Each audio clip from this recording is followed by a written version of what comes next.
Hey, Mrs. Wilkins here, introducing a new project entitled Constructing Quadrilaterals with Geometry Sketchpad.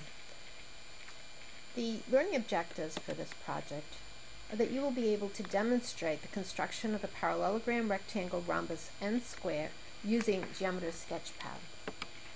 Also, you'll be able to create a video by capturing the construction using an application called Screencast. Also, you will know the properties of each figure and be able to explain how they were utilized in the Sketchpad construction.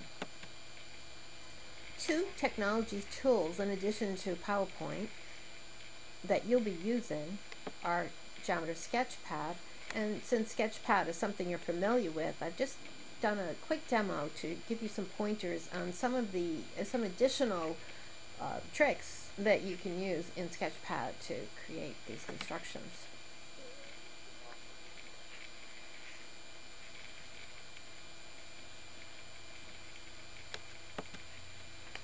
And so in Sketchpad, you all know how to create a segment and label the endpoints of the segment. You can also see that I've got a line and an angle created with the line and ray tools.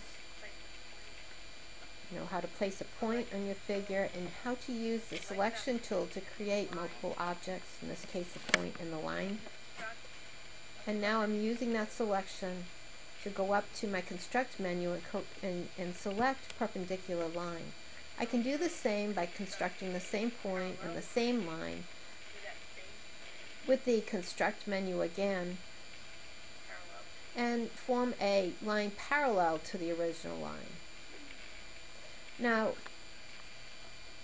if I want to just put segments on these lines, if I just want parallel segments, which you will want in your constructions, what you do is you put a segment on top of the parallel lines, on top of each of the parallel lines, and then you go ahead and select the original lines.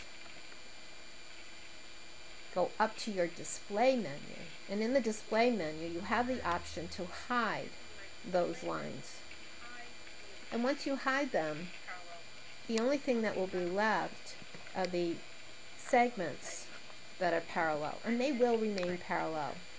Another neat tool you can use is the compass or circle tool in order to construct congruent segments from the same point.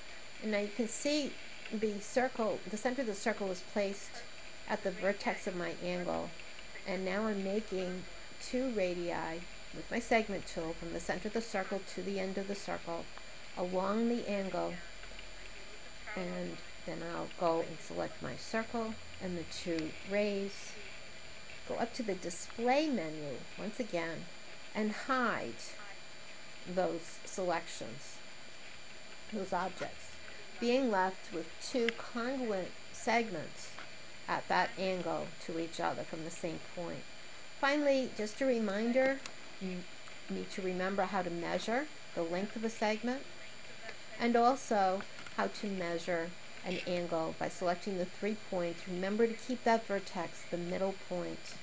Again, go into the measure menu, you will select angle and get the measurement of that angle. And so this should help you in your constructions.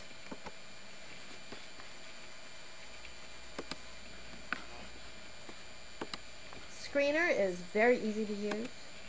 You go to the website, click on the launch button, open Sketchpad, adjust the screen to the window, set up your microphone, and begin your construction as you record. Hit done when you're done and save your recording on YouTube.